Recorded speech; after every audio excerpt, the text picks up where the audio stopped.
Welcome to the Next Level Human podcast. As a human, you have a job to do. In fact, you have 4 jobs: to earn and manage money, to attain and maintain health and fitness, to build and sustain personal relationships, to find meaning and make a difference. None of these jobs are taught in school, and that is what this podcast is designed to do. To educate us all on living our most fulfilled lives through the mastery of these 4 jobs. I'm your host, Dr. Jade Teta, and I believe we are here living this life for 3 reasons and 3 reasons only: to learn, to teach, and to love. In this podcast, I will be learning, teaching, and loving right along with you. I'm grateful to have your company. Here's to our next level.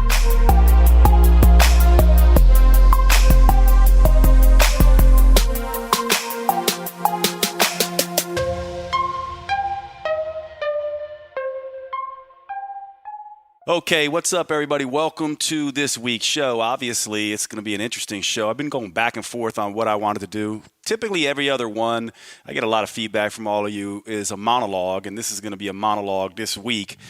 And obviously, we got the whole coronavirus sort of going on at this time point. And I was going to do a review on that. I've been posting a lot of stuff on my Instagram, and I decided not to. Instead, I decided to do something a little bit different that I think will be very helpful for all of us. One of the things that's been going on that's interesting for me is that many of you know that I practice philosophy. And what I mean by practicing philosophy is, yes, I read philosophy, and yes, I study philosophy, but more importantly, I live philosophy. I live my own philosophy and have developed my own philosophy from reading and studying and living. And this has shielded me from some degree, from some of the things that other people deal with, like fear and anxiety and uncertainty. Now, to be clear, I'm human, so I feel all of these things as well, but my philosophy practice has helped me deal with hardships. And part of this philosophy has come out of hardships. And so today we're going to talk a little bit about how to deal with this and to help give you a sense of living a particular philosophy. Now, throughout ancient times, philosophy was really just about that, especially Stoic philosophy. They were meant not just to be thought-provoking and to sit around and think deep thoughts. Philosophy was meant to help us live a better life. It was meant to be very practical in nature, to help us deal with life's suffering and help us deal with the uncertainty and unknown, especially of death. And so we will hear a lot in philosophy over and over again about the meaning of life, the purpose of existence. What is it to be a human? What does that mean? And what does that mean for existence? And what are we actually doing here? And so today I want to talk about this in detail and go into some of the philosophy that I feel like has shielded me. One of the interesting things that is happening at this point in time is I am getting lots of calls from lots of different friends. Some friends I've lost touch with, but different people in my life. And it's really interesting that they reach out to me and they'll say things like, actually, it's so funny. I have gotten so many texts. And when I say so many, I mean like, this is like maybe between 5 and 10 different people texting me, and literally the subject line in some way, shape, or form is, hey man, I'm feeling a little bit scared. Do you have time to talk? Or, I'm feeling really apprehensive. Do you have any words of wisdom? Or like literally a couple friends were just like, I'm scared, Jade, and what was interesting to me is getting these sort of texts and these calls is that I'm starting to understand there's something about the way I think and approach these things that other people are looking for and wanting help with. And so I want to talk about hardship, and I want to give you a little bit of my personal philosophy that has been taken from lots of different philosophies and my own sort of way of looking at this. Now, the first thing I'll cover is the first thing that I think is a very useful piece to understand when you're developing sort of this fear-resistant to philosophy. And maybe that's what we can call this, sort of this resistance to fear, resistance to the unknown, resistance to panic, and just being a good human. How do we, when we get stressed, resist going base level and instead go next level? How do we, when we get uncertain times and we don't know what's going to happen to our friends and our family and what's going on in the world and everything gets shaken up, how do we go next level and make this growth promoting? And I'll go ahead to, sort of give you a precursor to what I'm going to cover at some point during this conversation, is if the worst happens, if someone we know dies or we find ourselves on our own deathbed, how do we deal with that? And the way we deal with that, in my personal opinion, is we think about that. Not just a little bit, but a lot. We make it part of our daily practice. We make it part of our daily practice to think about death. One of the ways I have done this, actually, is I have on my chest a tattoo. The tattoo is memento mori, and it literally means in Latin, remember death. It's a very Stoic saying, very popular among the Stoics, and it reminds me every day that when I wake up and I get out of the shower and I'm sitting there looking in the mirror, the first thing I see is memento mori, and it snaps me to attention. It says, Jade, this day could be your last day. You might live another 15 minutes. You might live another 15 years. You might live another 40 years, but you don't have time to waste. So how are you going to show up today when you interact with people? When you interact with your creative pursuits, what will you do if you find yourself at the end of the day on your deathbed taking your last breath because you got hit in a car crash, some kind of accident, or you're dealing with some virus that is literally taking your lungs away or is making you succumb? How will you be? And the first thing to understand is to consider these things. If you never consider these things, you never have time to practice. It would be like a warrior who goes out to fight but's never been given a shield and a sword and then is expected to defend himself. We rise to our training. And training starts in the mind. So one of the first things I always tell myself, this comes from the Buddhist philosophy, is I tell myself I remind myself what the Buddhists say. They say life is dukkha, or life is suffering. In fact, I have my whole honor code tattooed on my body. And so another tattoo that I have going down my side is vivere est militare. And what that means in Latin is life is a battle. And it's an ode to this idea that life is suffering. So vivere est militare down my side and memento mori on my chest are two of the tattoos that I see every day. And they remind me that I am going to suffer and I am going to die. Now, most people find this kind of thought morbid. And they don't want to think about this. But then times like now show up, and we start having to deal with very real things, very real uncertainty financially, very real uncertainty in our health and physical capacities, very real uncertainty in what's going to happen to our friends and family, very real uncertainty about where the world is going. And then we crumble and we fall apart, and we are basically the warrior who cowers in the foxhole instead of fighting alongside their comrades, which to me is not what I ever want to be. When we don't plan for this, think about this, have a philosophy around suffering and a way to handle suffering, what we do is we cower and we fear. However, when we create a philosophy around suffering and we think about it, we can decide who we are going to be in the moments that matter most. These are the moments that matter most. These are the moments that define us. It's funny, one of my favorite Stoic philosophers has a saying, and I'm going to botch it here because I don't know exactly, but he says essentially the following: I pity those who have no misfortune, for they never have the opportunity to prove themselves. In other words, misfortune and uncertainty and fears and failures and missteps are our opportunities to prove ourselves, to hone our mind. That's what this podcast is going to be about. I want to give you some ways that I do this for myself. And the reason perhaps that myself and people like me who very purposely cultivate this mindset are the ones that many people who don't are showing up to and saying, hey, what are you doing? What can I do? Like, I'm scared. Can you soothe me? And I want to essentially say that this mentality that I'm going to talk about today is very much like anything else. It's very much like training in the gym to get a healthier more physically fit body so you can withstand infections. It's very much like saving up your finances so you can sort of deal with more hard, difficult times. It's very much the same thing. And so how do I do this? Well, the first thing is when the trials and tribulations of life hit you, you lose a loved one because they die. You get rejected by a lover and you have to suffer heartbreak. You have financial insecurity, getting fired from a job or having something that takes your financial security away. Any of these sort of losses, or you get physically sick and ill yourself, any of these things, these trials and tribulations in life will feel like you're being tossed about in a storm. Imagine yourself as a little dinghy in the middle of the ocean getting tossed around by a storm that's going to sink you at any moment.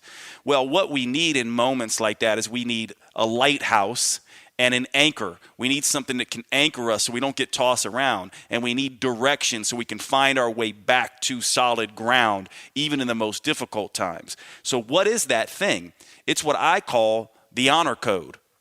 And this is not an honor code that you borrow from religion or you borrow from someone else that says this is the way you have to be. It's an honor code that comes from who you want to show up as a person. And I'm going to go through how to deal and come up with your honor code, because for me, I have my honor code now tattooed on my body. It's 6 principles that I thought about and refined over a period of about 6 to 10 years after one of the most difficult times in my life. Time where I almost went bankrupt in business, time where I had difficulties with family members, time where I had an affair and went through a divorce and had to see my own shortcomings, time where I've dealt with some healing issues, some health issues. All these times, some people might call it a midlife crisis. For me, I call it a midlife awakening, made me wake up to the idea of building my own personal philosophy. Matter of fact, Next Level Human is, in fact, the sort of birth of this philosophy. Next Level Human is teaching this philosophy that I sort of put together from all the philosophy I've read and also from all the thousands of people I've dealt with and helping them deal with their difficulties and my own. And so the Next Level Human philosophy, what's core at that philosophy, is the honor code. It is the thing that creates a lighthouse and an anchor in your life for all the storms in life. So what is that? What is that sort of honor code? Well, it basically works like the following. I want you to imagine that you are on your deathbed. Let's fast forward to that. Let's say in 2 weeks you get this coronavirus and you're one of the 16% that actually has very severe reactions, and you're sitting on your deathbed. And you are sitting there contemplating and struggling for life. How do you want to show up? How would you want people to be inspired by or afraid of you? I have one experience in this where a friend of mine, I had to basically go and visit him in the hospital. He had stage 4 liver cancer, and it was diagnosed very quickly, and he passed very quickly.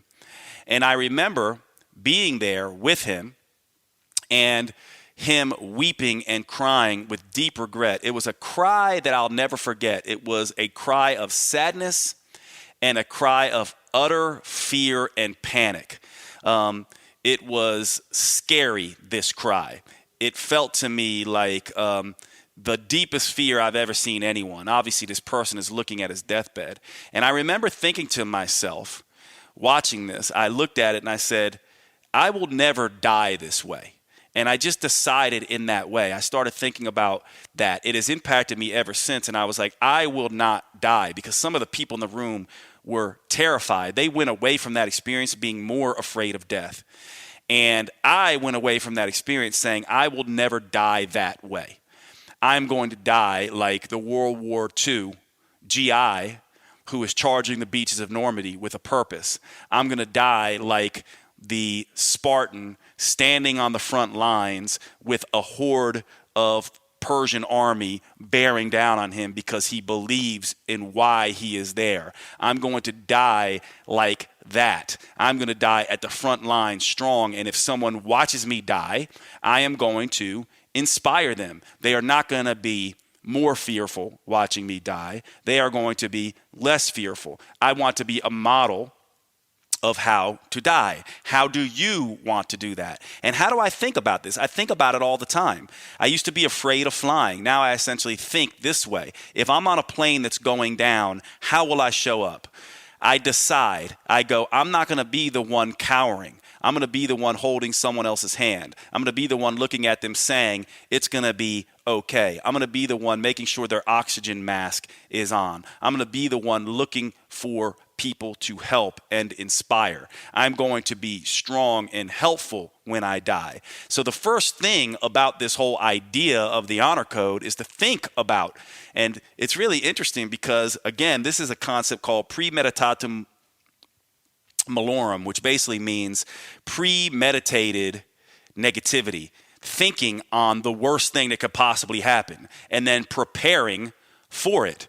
So for me, I'm the kind of person who thinks about these unsettling thoughts. It sometimes feels very morbid to my friends and family, but it also protects me at this time and makes me strong because I know how I'm going to show up if I'm on my deathbed with coronavirus. I know how I'm going to show up if I'm on a plane that's going down. I know how I'm going to show up if I get in a car accident or I'm in a hospital. I'm going to make everyone there understand that you don't have to die terrified. I want to be the person that when they remember me, it's not remembering this weeping, fearful, regrettable cry, but it's me more looking at them saying, I love you guys. You're going to be just fine. This is part of life. We all have to do this. I'm going to do it just fine. You're going to do it just fine. To me, that's how I handle this. That's the way I think about this. And if you want to know sort of another funny story from our history, back in the 1970s, there was a famous plane crash, and I don't know the exact details, but I think it was a Pan Am flight, and I forget the other flight, but these two flights collided on the runway. One cut in front of the other on the runway, just as one was taking off. The one that was taking off clipped the roof of the one on the ground, basically flipped over and exploded. Everyone died on that flight. But the one that was sitting on the runway that got the roof torn off, they realized that after the fact, something like 90% of the people on that flight died as well. But after reviewing this accident, what the investigators found is that there was at least a good 2 minutes before that plane caught on fire to get people off. And they estimated had everyone sort of gotten up and got out, they would have been able to save most of the people on that plane. But the fact of the matter is, after interviewing some of the people who got off the plane, those people surprisingly were very quick to get up and get out, but they were shocked to see that there were so many people who were just stayed stuck in their seats in shock or not in any kind of panic. And what they discovered is this very strange human brain glitch, which is when we are confronted with something that is sort of different or shocking or out of the ordinary, especially tragedies like this, an accident, someone shooting, a car accident, an explosion. What ends up happening is our brain takes a minute to go, what's happening? We kind of go into shock and denial at first. And this can last for seconds to minutes. Now, what happened was they asked these people who got off the plane, and some of them actually had to grab their spouses and significant others and shake them out of it and pull them off the plane, what made them not fall for this shock. And the major thing was that they had thought about it. They had thought about this could happen. There could be an accident. How am I going to behave if there is? What action steps am I going to take? These are the kind of people of your friends who are, basically sitting in a restaurant and know where the exits are, or are thinking about, things ahead of time. If someone comes in here and shoots, something's going to happen. I'll tell you another funny story about this. Many of you will remember the Batman shooting, one of those shootings that happened in Colorado, I think it was, where people went to the opening night of Batman. I think it was the Dark Knight or something like that, and there was a massacre where a gunman came in and started shooting up the place. Well, what's funny about that is about 2 weeks prior to that, me and my brother-in-law at the time and he's still one of my best friends, Danny Coleman, he's my co-author on Next Level Tribe. Some of you may know him, was sitting with me. We went to a movie, and I think it was like a Thursday night or a Friday night or something like that. I don't know. And we both go up, and it's the first time me and him went to a movie together, and he starts to walk to the middle of the movie theater. And I go, nah, man, let's sit on the end. And he's like, why? I said, dude, if someone comes in this place shooting, what we're going to do is the exit's right there. We'll sit closer. We can jump right over this thing and we're out. And I remember him looking at me and being like, dude, you are absolutely insane. Well, how does your mind, what are you thinking? And he made fun of me about it and laughed about it. We ended up sitting on the end. And I said, just bear with me, man. It's just my weird brain. Well, about a week later, he texts me on whatever it was in the morning. He goes, did you hear what happened last night? He goes, I'm blown away. And I said, no, what happened? He goes, someone bust into the movie theater and shot all kinds of people. He goes, dude, you literally just said that, a week ago. What the hell? And I said, dude, I've always thought like that for some reason, but it was so weird. So imagine if me and Danny happened to be in that movie theater where someone started shooting. We would have had a better chance to get out. Maybe could have saved our lives or other people's lives because we thought about it. Now, I know this stuff is morbid, but I'm telling you, this is how you develop this personal, sort of philosophy. So the honor code is important. And the first aspect of that honor code is how I will show up on my deathbed and how I will show up in traumatic, dangerous times. What am I going to do? How am I going to pay attention to that? So that's the first part of the honor code. Write that down. How do you want to show up? Another part of the honor code is thinking about, if you have problems with that, is thinking about your heroes. These could be heroes from history. These could be heroes in present day. These could even be fictional heroes. And think about how these individuals show up in the world. Why are they your heroes, right? So some of mine are people like Muhammad Ali and Martin Luther King and Bruce Lee and Mahatma Gandhi, and some of these individuals, and Nelson Mandela. These are my, heroes. Now, you might say, well, Jade, why are they your heroes? Well, if you look at them, at least with Bruce Lee and Muhammad Ali, they have this warrior fighting instinct. But more importantly, both of them were on the right side of history, and both of them were teachers, right? Muhammad Ali was a very integrous individual. He got a lot of flack for it, but he was very much in his integrity. He knew what he believed. He was, incredibly self-confident in himself, and he was a teacher, actually. It's like my father oftentimes says, he goes, it's funny, Jade, when I was coming up, a lot of us hated Muhammad Ali. We thought he was just, this brash talking, arrogant dude. He goes, but over time, as I saw the way he showed up in the world, he goes, and especially looking back now, he's one of my heroes now. And so this is the kind of thing you want to do. Who are your heroes? Think about how they show up in the world, and then you show up that way as well. Think about that. It's very, very sort of important in my mind. And the final way you write your honor code is you think about being a fly on the wall after you've died. In your eulogy, you're a fly on the wall and people are getting up talking about you. They're talking about how you impacted them. What do you want them to say? How do you want them to remember you? Right? The way I want to be remembered is someone who was a teacher, someone who had my friends back, someone who was the most honest person that people knew. I want to be the guy that says, you know what, Jade didn't always tell me what I wanted to hear, but he was always honest. And I know that the way he felt about me, he always told me. He would never be the kind of person who would say something behind my back that he wouldn't say to my face. Jade was an inspiring person. He was a strong person. He was someone who lived his life very purposeful and died his life in a very brave way. This is how I want to be remembered. And so then when I wake up, in the morning, right? Once you have this honor code and you lay this out, and I've written it down in both a written form, you can find it on my blog, and I'll link to some of the resources for this for you as well. But I also narrowed it down into a code of conduct, 10 ways, 10 intentions, my personal 10 commandments. So you can write this down in paragraph form, or you can write it down in your personal 10 commandments. I have a document I'll link to you can get for free to help you do this. Or in my case, I ended up doing both of those and then refined it further down into 6 principles that I now have tattooed on my body. And I just shared, I won't go through all of them, but I just shared 2 of them with you. And the point of that is that when you think about your honor code and you think about showing up as a powerful human in the world in times of uncertainty, and to be inspiring, especially now, and not to, induce panic and fear, but instead be one of those people that's like, this guy comforts me and he shows up in a way that makes me want to be better and gives me strength and actually gives me direction as well. You want reminders of that. It could be a song. It could be a tattoo like I have. It could be a daily reading, a piece of art. One of the pieces of art I have back home in North Carolina is "The lion is most handsome when hunting for food," which basically is a reminder to me. And I used to have it, so when I walk down the steps, it's a quote by Rumi, the poet.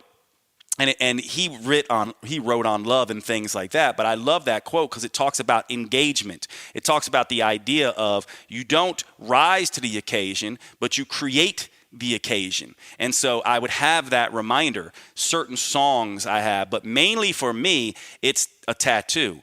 And I look at that daily as a reminder for myself. And I do think that once you have this honor code down, the next step then is living it. And this is where it's not rise to the occasion, it's create the occasion. You rise to the level of your training. And so if I say I'm going to be the most honest person in the world, I need to show up with honesty and real communication and have difficult conversations I don't want to have. If I say I want to be a fighter and brave, then I have to do things that are uncomfortable for me, like swimming in the ocean or going, learning scuba diving or traveling to places that I don't want to go that are uncomfortable, or getting in the gym and chasing down PRs, living in a way that is pushing my comfort zone so I can actually be this human. Because now, the reason I might be able to be a little bit calmer than everyone else, even though I also am human and have uncertainties and sort of fears around this coronavirus, I can show up now because I have challenged my way in many ways. Traveled, lived alone, gone into ocean water that I'm afraid of, got over my fear of flying, pushed myself in the gym, had a near-death experience in the Grand Canyon, things that really have changed my perspective and allowed me, because I was out there engaged in life, allowed me to be a little bit more brave in the face of what's currently going on. And so what you want to do is use what I call fear PRs. PR is a concept in health and fitness, in the strength and conditioning world, a personal record. And so a PR in a lift means you're trying to get heavier and heavier and heavier lifts. You're always pushing yourself to the next level.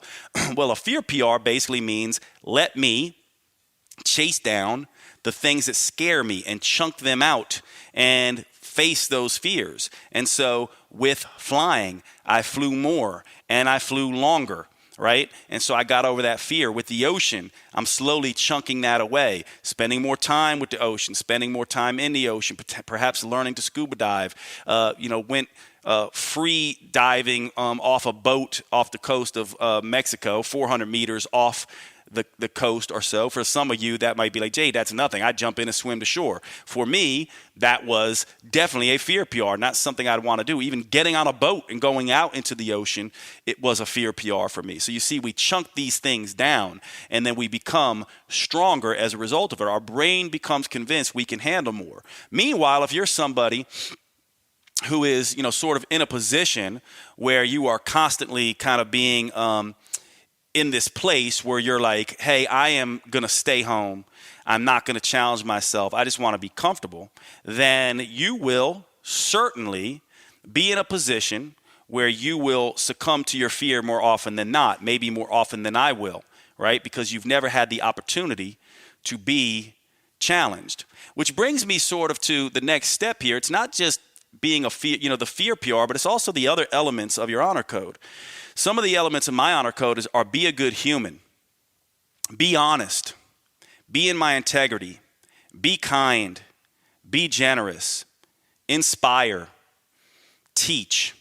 And so for me, especially in moments where I'm stressed out, because stress, remember what stress does to us humans. It brings us a little bit more into our base level selves, right? It brings us a little bit more into our base level selves.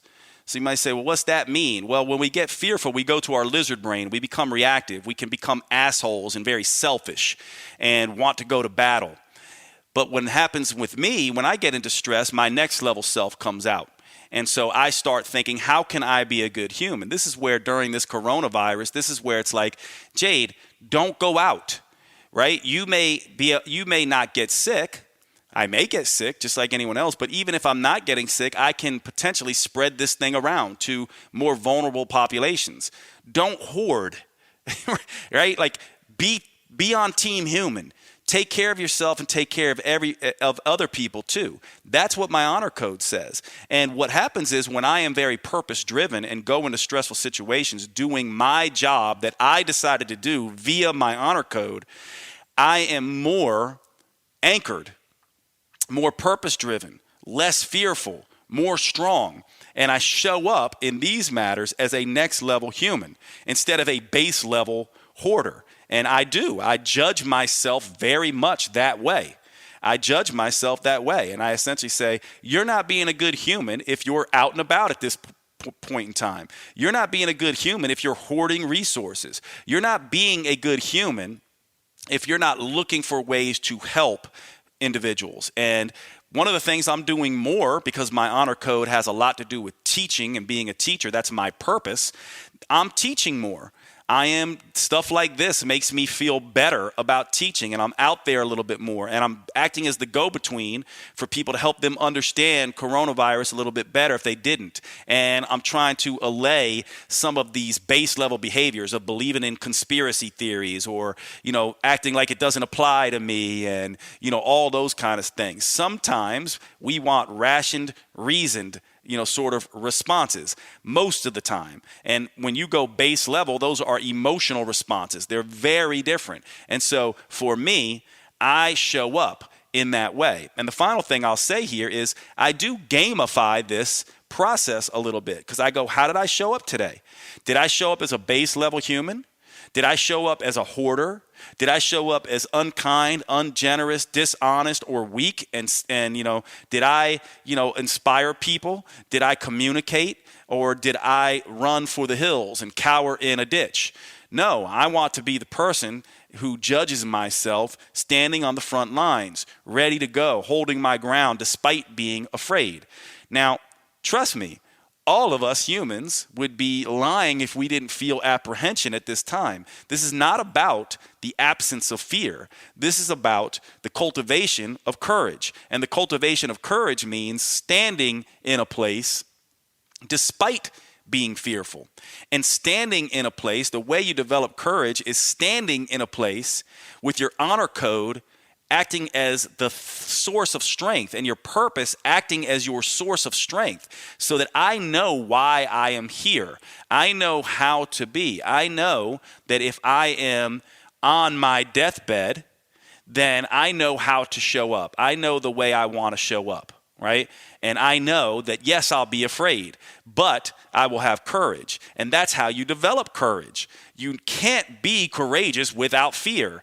You cannot develop courage unless you stand up to your fear, right? So that's part of what it is. And so I gamify this and I say, how did I show up? In fact, I play even, a different game here.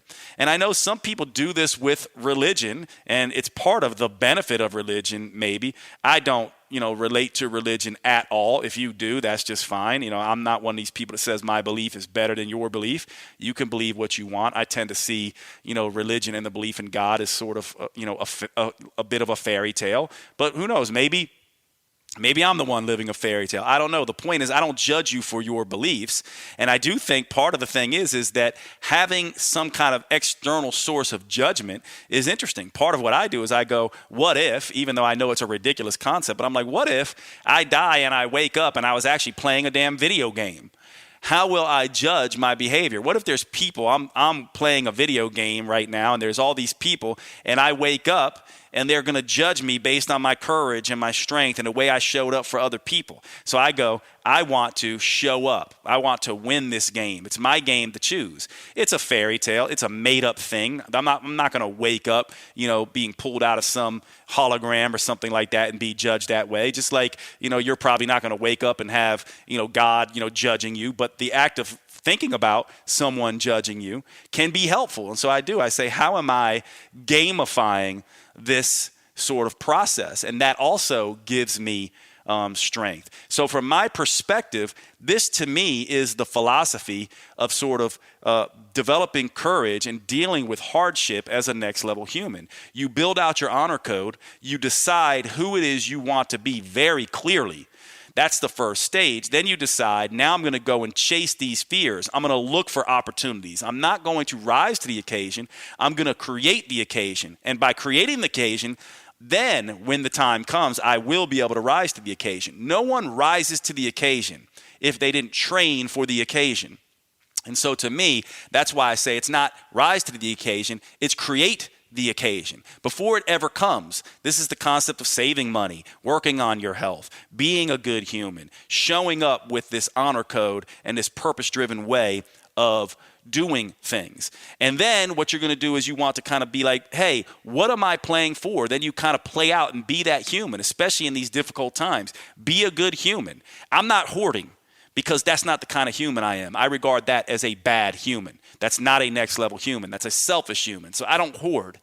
I help my fellow humans by staying away from them and social distancing and that kind of thing. I don't think it's a good human to show up and be around other people when there's a virus going on that we don't know how it spreads. That's just me. And so that's how I am handling this, right? I just decide. Then I give myself reminders, right? Tattoos, songs, quotes, things that I keep close to me at all times, mantras that I keep in my head to help me be strong in the moment when I'm standing on the front lines and I'm getting afraid.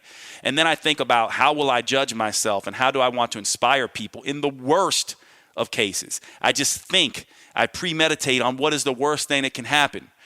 And then I decide how I will show up. Then it's up to me to be that thing in the moment. And this is how I handle hardship. And this to me is the philosophy of this hardship, realizing that as a human, you will suffer. If there's one thing that we know for sure, you are going to die. And so am I. It could be tomorrow. It could be in a week. It could be in 40, 50 years. It could be at 120. But you are going to die. Rest assured. So from my perspective, I start thinking about how I want to die, how I want my last day to be. And by working on my honor code and working on my humanity, when I show up at that day, one of my favorite quotes is by a Polish freedom fighter called Witold Pilecki. And what he said when he was sentenced to death by the Russians for fighting for his country, he said, I have lived my life in such a way that on this day I would meet death with joy instead of fear. And when you live your life according to your honor code and you judge yourself successful in the way that you have lived your life, you negate fear. You can tap into courage. Maybe even, like Witold Pilecki, you can tap into a sense of joy and fulfillment when the trigger is pulled. I hope this episode is helpful for you. I hope you're all staying safe. Be a good human. Take care of Team Human. Take care of yourself. I'll see you at the next episode.